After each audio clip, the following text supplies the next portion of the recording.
Hi everyone. Well, it's all nicely set up upstairs. I've got my old PC on the go as well. It's all linked up. I also have my extractor on already. Hardly hear it. It's just a humming, a loudish humming. So from a noise point of view, it's really impressive. Now, I'll be engraving first of all the little card holder box, and that's a little silvery colored box. Now, interestingly, they have got some tape on it just on the edges, but I'll show you that when I get to it. And then the next project that I will show you in this video will be engraving on a piece of slate, which is a coaster. These are lovely. Now, I've already prepared these with a light coating of a matte varnish. That's all, just one quick coat.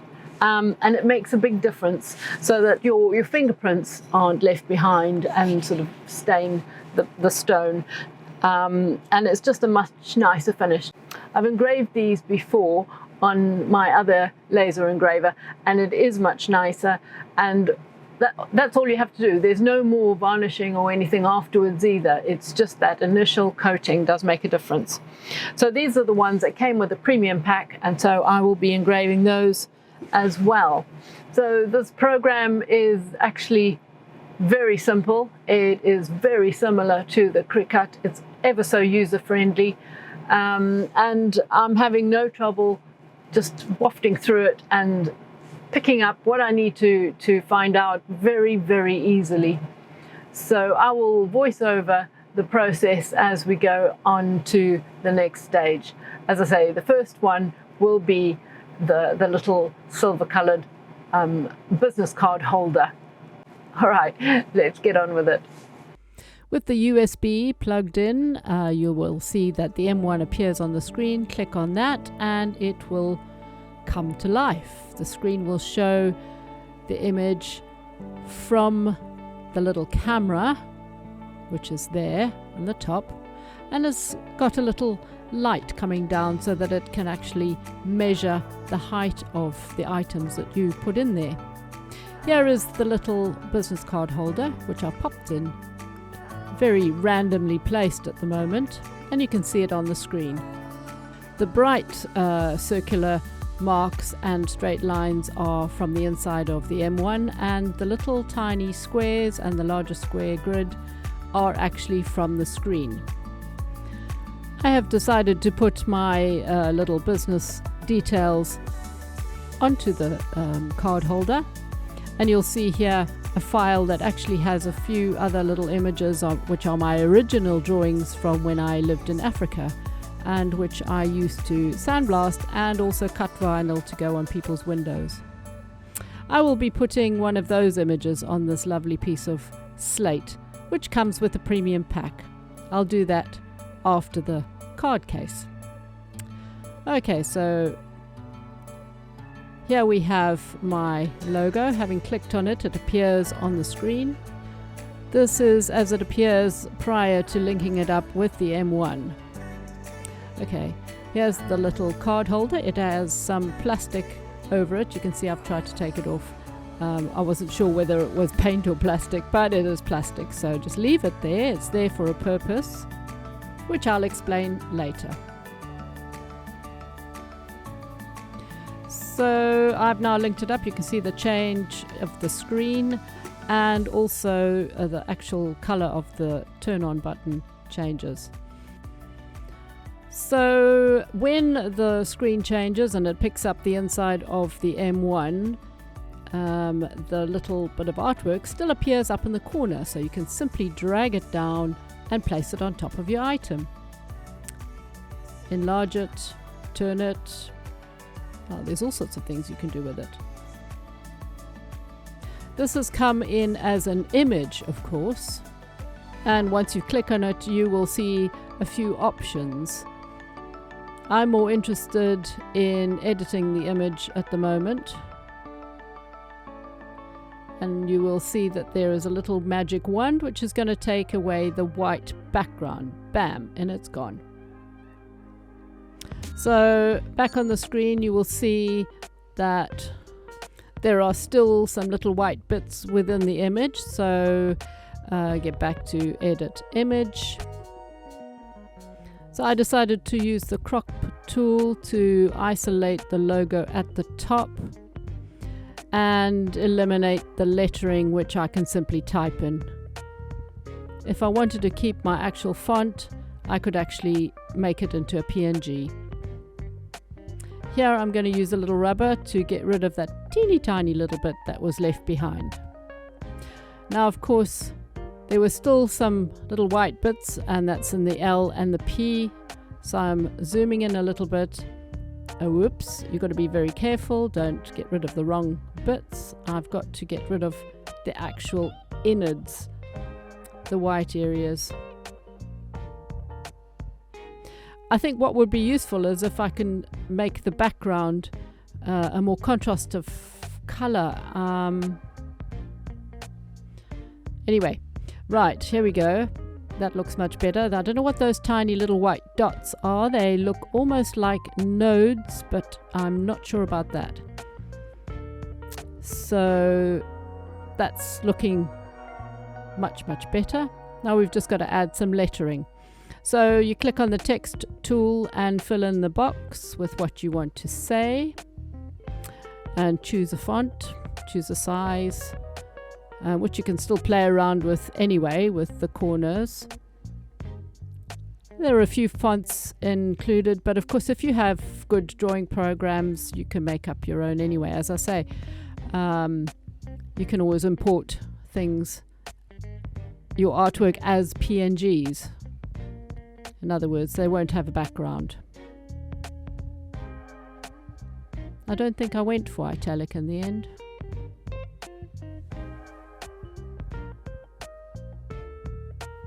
Eventually, regular. And centered.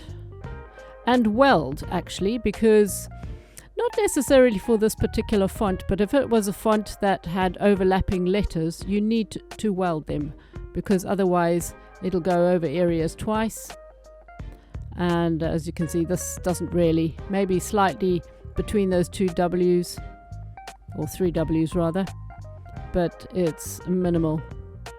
But by welding them, it just makes it one long join. And once you've welded it, you won't be able to edit the lettering. If you are used to Corel Draw and other drawing programs, you will understand that much more clearly.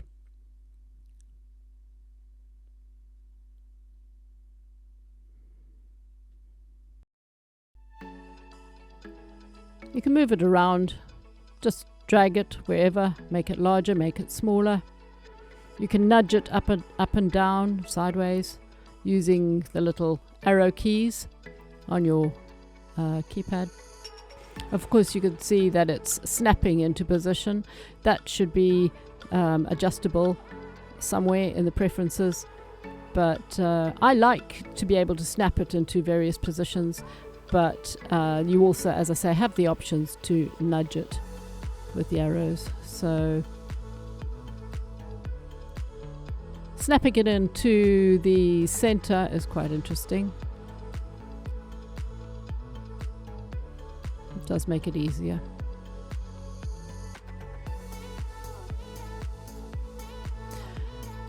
I'm noticing that the center of the program is not exactly the same as the center of the machine. Right, here's the little arrows I was talking about, nudging it up and down.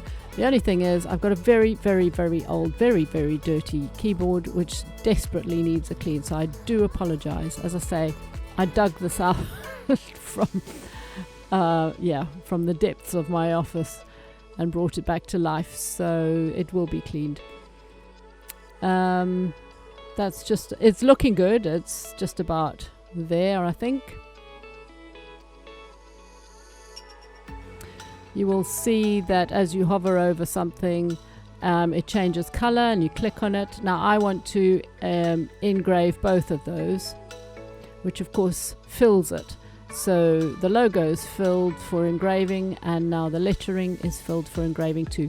I see this appears on the corner of the screen. I have tried several times to update it, whatever it is, and it doesn't really do anything, so I just got rid of it again. Now framing, by clicking framing, if you are familiar with some of the smaller lasers that have the little mirror, it's easy to see the frame with those, but it's not so easy with this because it's so quick and it's boom, boom, boom, boom, and you can't really see that it's exactly in the position you want. I'm still looking at the screen thinking I wish there were square grids within the M1 base.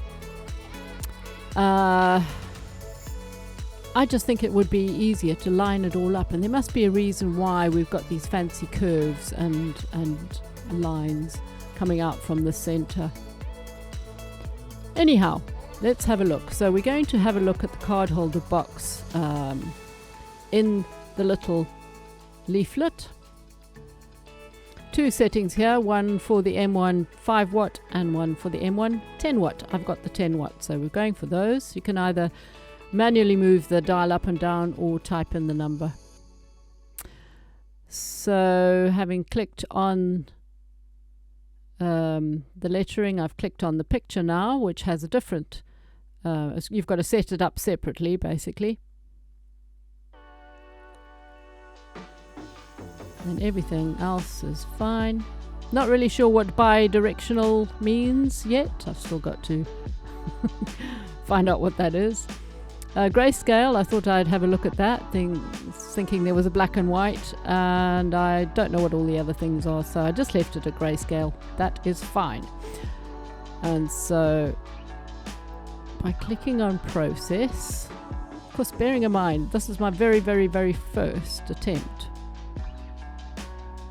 Just showing you that I've got the machine there, but I hadn't turned it on yet, so I thought, oh, better do that.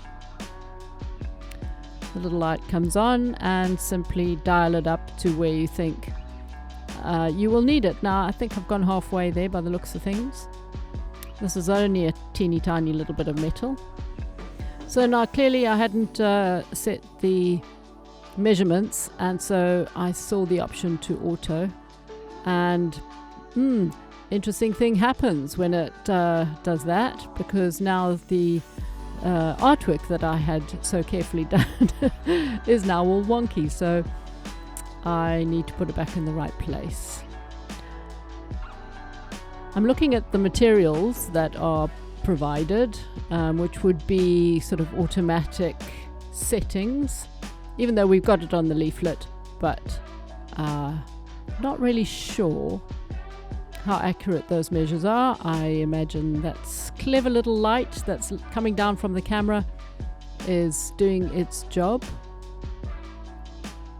And you will see height raised, no, because I haven't put those metal rods underneath it. I don't need to, I'm not cutting, I'm only engraving the top. So I'm just repositioning this, nudging it up.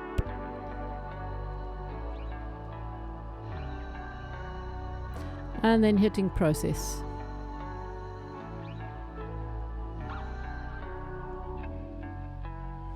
The screen changes with the artwork on it.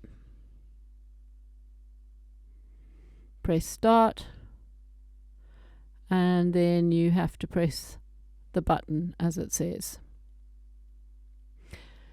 It also says do not leave the device, and so it's quite tricky if something's going to take a long time.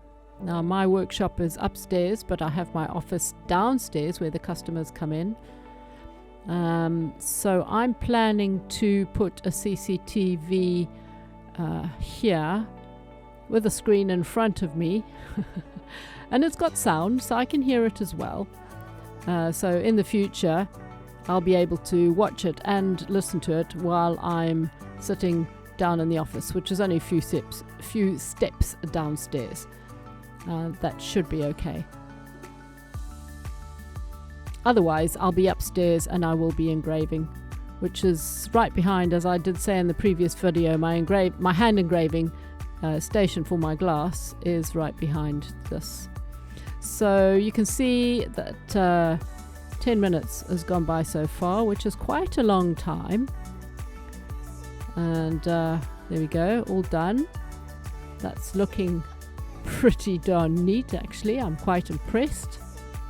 Very impressed, actually. That's amazing.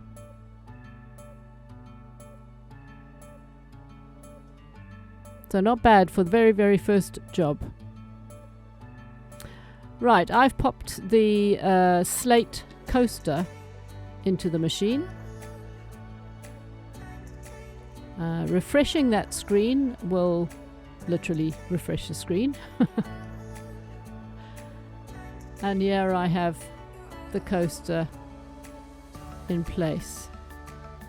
You really need to stand absolutely over the top of it to get, you know, it positioned accurately. It just means that if you are, once you're moving your artwork around within the program, and if it's snapping into place, it's easier. Apart from the center, as I say, that center line is not on the center line of the machine. So just keep that in mind.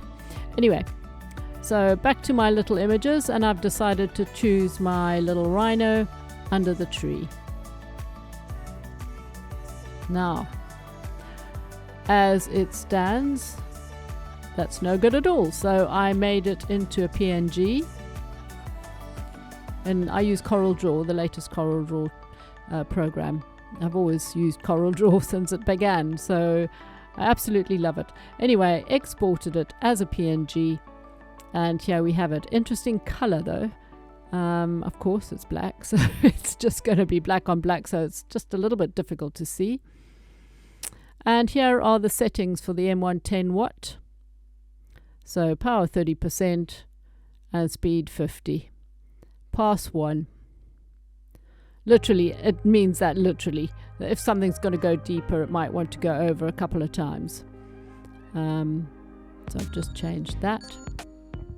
You can see I'm getting all cocky now. I'm getting faster and cleverer for my second piece.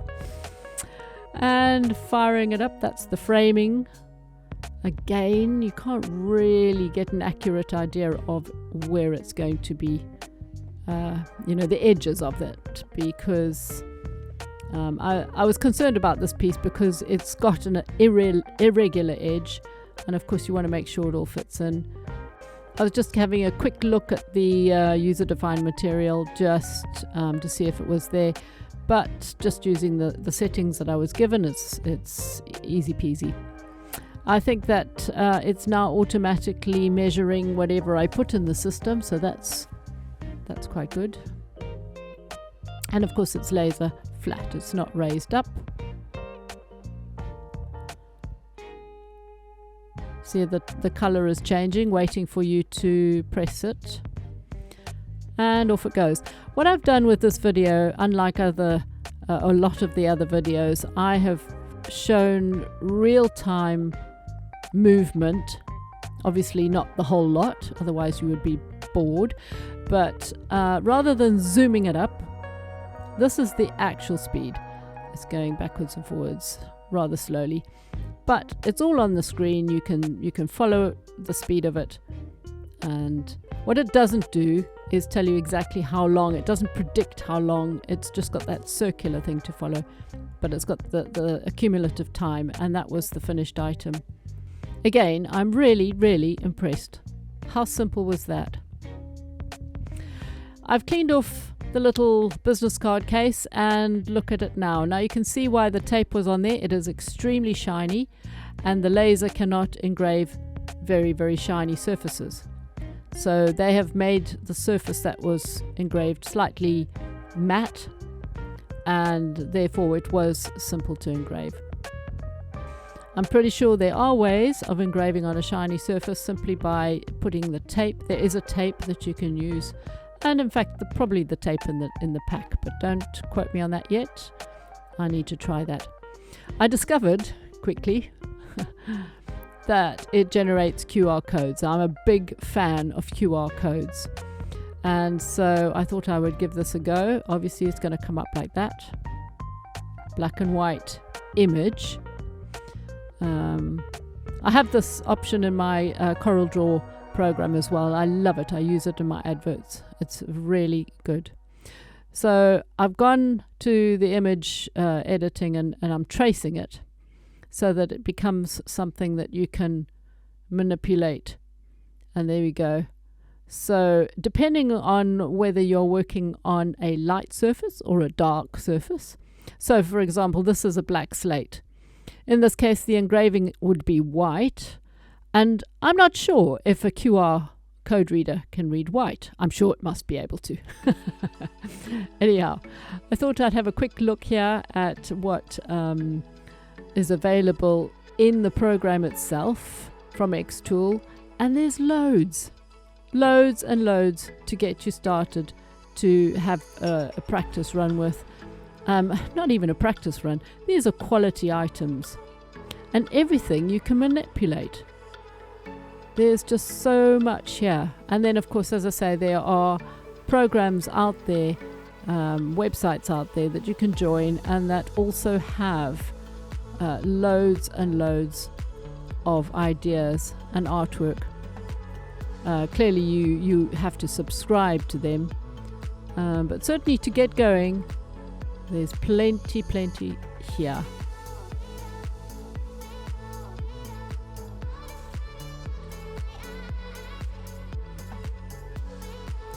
Right, I thought I'd push the boat out now and try a quirky little option I have seen. And this now being my third. I really think I'm quite hot now. So this is my third attempt. And these come with the pack. They're little wooden tags, very thin.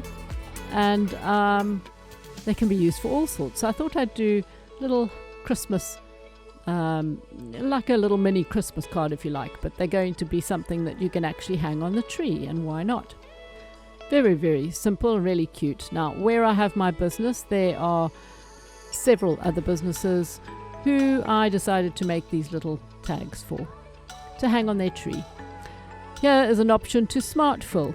So it will take that one bit of artwork and put it exactly in the same position on every single item that is lying in the M1 machine. I find that fascinating. And I want to engrave the lettering, so the lettering will be solid. But I want to keep the little reindeer scored. In other words, just an outline, just to keep it very simple. There are some material options. You can see it's quite thin. I'd say that this would probably be nice to make earrings. I see there are options to carve out some earrings actually.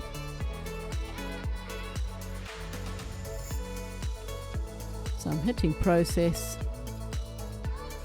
and there it is. Amazing. Off we go then. And what it's doing, it will pick one option first. So it's doing the engraving first. So it doesn't do the engraving and then the scoring and then the engraving and scoring on each one. It will just do all the engraving first. That again is the real-time action. So I'm just showing you what you can do to pause it. It will simply pause. You can check on your items. Not quite in the center. I think that was just me. I didn't quite get my act together. And so they are all exactly the same. They're all slightly off center. Never mind. Anyway, and then continue. You have to press the button again.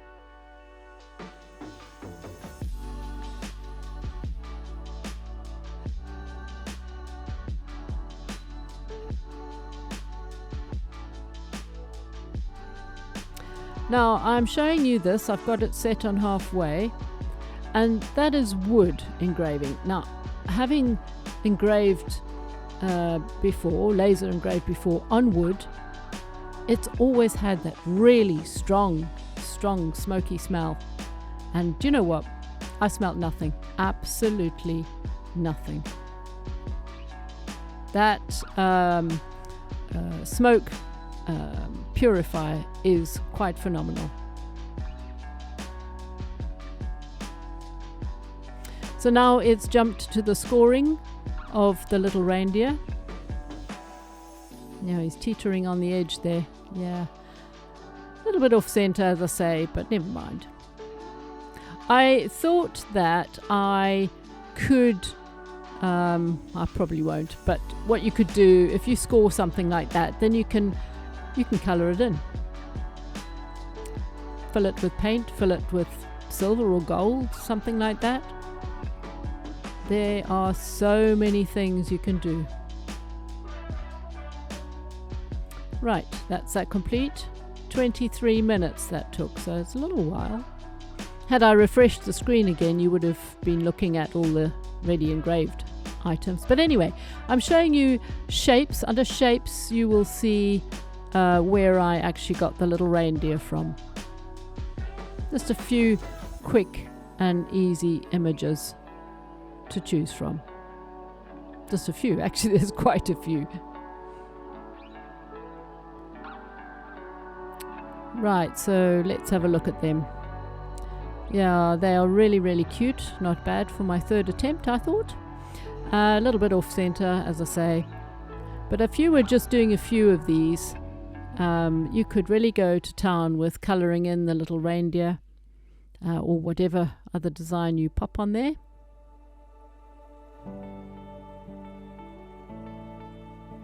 Yeah, quite sweet. And they come with this string, which is rather nice. So I decided one more little project to show you, and that is to do some actual cutting. Even with my other little laser, I've never cut before. And so we're going to give this a go. This is now sitting on the triangular prisms, which just gives it aeration underneath.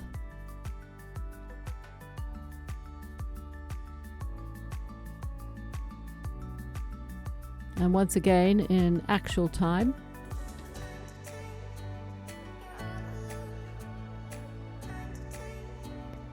And the smoke purifier working like a dream. I could smell nothing. Bearing in mind, you know that the second tube coming out of it I've got just sitting behind the desk, so the purified air doesn't smell. Okay, I do not have an air assist, which is a little tube of air blowing, and that sometimes helps the burning, but there's not much burning on there, and you can usually clean that off, I believe. And on the back of it, none at all. Amazing. So there's so many things you can do. This is just the very, very beginning. I hope that that is of interest to anybody thinking about buying one of these. Definitely worthwhile for a startup business at home. Absolutely worth it. For more information and to purchase this tool, there are links in the description. Please do like and subscribe to my channel and watch my little journey with the xTool M1. Thanks for watching, guys. Bye for now.